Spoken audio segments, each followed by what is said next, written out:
les déformations de l'énergie masculine, féminine puis enfant, on brime l'enfant créateur, on brime la mère qui veut orchestrer comme fou, on brime le père qui permet des aventures, des explorations, de la curiosité, on brime les élans fondamentaux à ce niveau-là, parce que si on casse l'imagination d'un enfant, d'un adolescent ou d'un adulte, on casse la force majeure qui peut lui permettre de sentir qu'il y a un autre possible, qu'il y a un état divin possible, qu'il y a un état de puissance harmonieuse, amoureuse, au-delà de tout ce qu'il voit puis de ce qu'il a cru puis qu'on lui a fait à croire.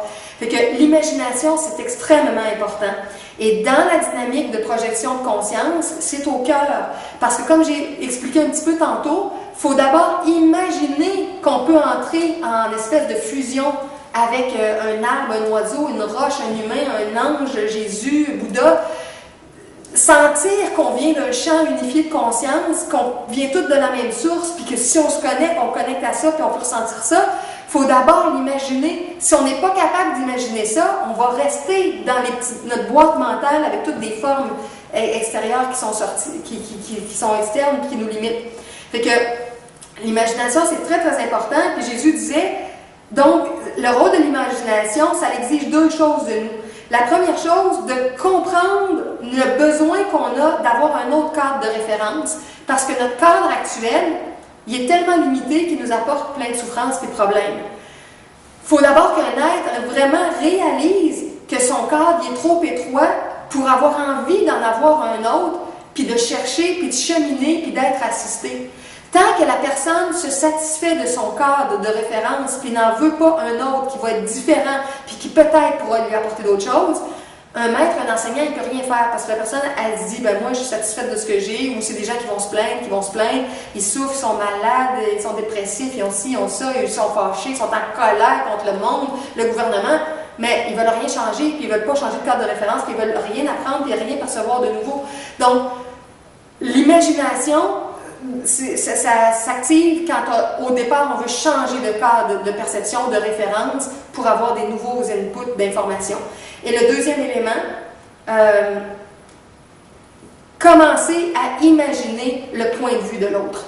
Sortir de notre ego, notre cristallisation d'ego, puis se dire, ben moi je vis dans la peur, puis moi je suis incapable, puis je suis petit, puis moi je suis pas capable de faire ça, puis moi tout le discours d'ego à tous les niveaux qui nous limitent, il faut d'abord imaginer qu'il existe un autre discours, qu'il existe des êtres qui font d'autres choses, qu'il existe d'autres capacités, pour qu'on aspire à être un jour ça, puis qu'on commence à se projeter, comme je disais, dans un enseignant qui est autour de nous, dans une personne qui nous inspire, un voisin, un professeur, un parent, un enfant, dans quelqu'un qu'on trouve lumineux, et puis après ça, dans des professeurs ou des maîtres d'autres niveaux, dans les maîtres ascensionnés, dans l'enseignement des anges et des archanges, des Élohim.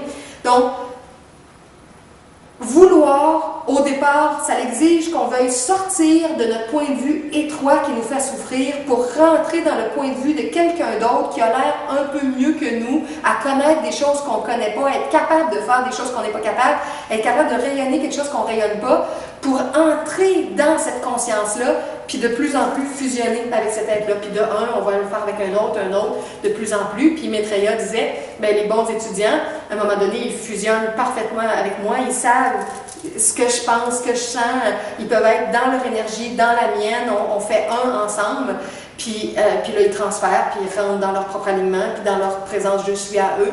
Fait que c'est tout un entraînement dans la projection de notre conscience dans d'autres états que notre ego limité. Et finalement, le point 20, la finale.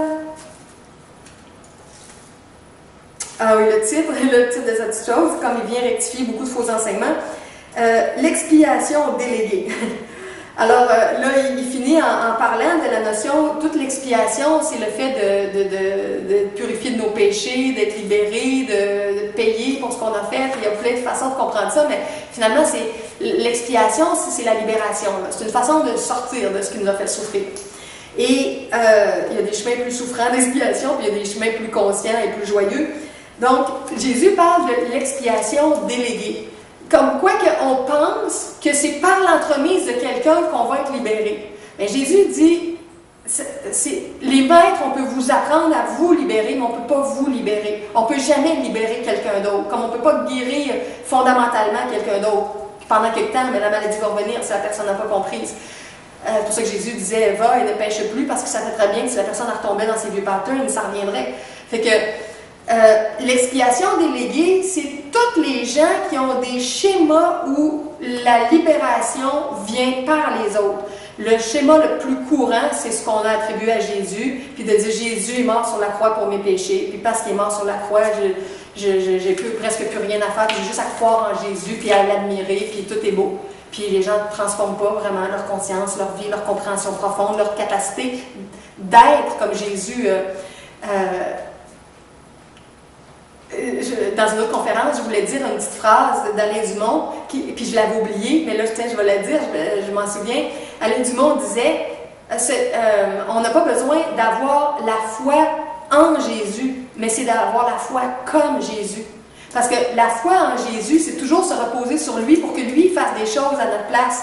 Mais d'avoir la foi comme lui, c'est d'incarner la puissance christique qu'il a incarnée pour que nous aussi, on devienne des Christ vivants. Donc, non pas juste des admirateurs de Jésus, Bouddha, Krishna et nos maîtres et nos enseignants autour, mais devenir nous aussi ces êtres-là. C'est ça notre destin. C'est pas d'être à genoux devant eux, c'est d'être ça. Alors, c'est ça, le phénomène de la foi, comme Alain Dumont le disait, c'est d'avoir la foi comme Jésus. Donc, se relier comme lui à l'esprit que l'on est vraiment pour émaner notre énergie. Puis l'autre notion d'expiation, quand c'est pas de tout remettre notre vie dans les mains de Jésus puis de pas faire notre véritable chemin. Puis Jésus dit que, dans ses enseignements modernes aussi, il dit que c'est tellement incroyable comment on l'a mis sur un piédestal, puis qu'après ça, les gens pensent qu'il n'y a personne qui peut faire ce qu'il a fait, alors que ce qu'il était venu faire, c'était nous donner un exemple de ce qu'un être humain peut faire. Il était un initié à son époque, comme d'autres l'ont été avant, l'ont été après, puis ça fait partie de la grande communauté des êtres ascensionnés ou réalisés. Donc, il était devenu faire une pièce de théâtre public pour tout montrer qu'est-ce qu'on peut devenir. Mais comme j'ai dit, pas pour s'écraser devant lui puis dire « Ah, t'es beau, t'es bon, ah, c'est extraordinaire » puis de rien faire de notre vie. De se prendre en main puis de devenir un être christique puis divin comme lui et d'autres le sont.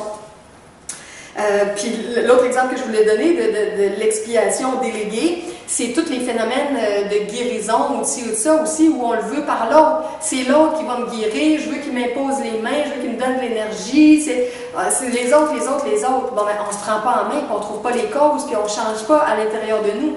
Donc, ça fait un certain temps, ça nous soulage, ça nous aide, mais en profondeur, pour notre chemin profond d'âme, ce qui n'a pas été compris, ce qui n'a pas été changé, ce qui n'a pas été réglé, l'autre n'a pas pu le faire à notre place, puis il va falloir qu'on le fasse.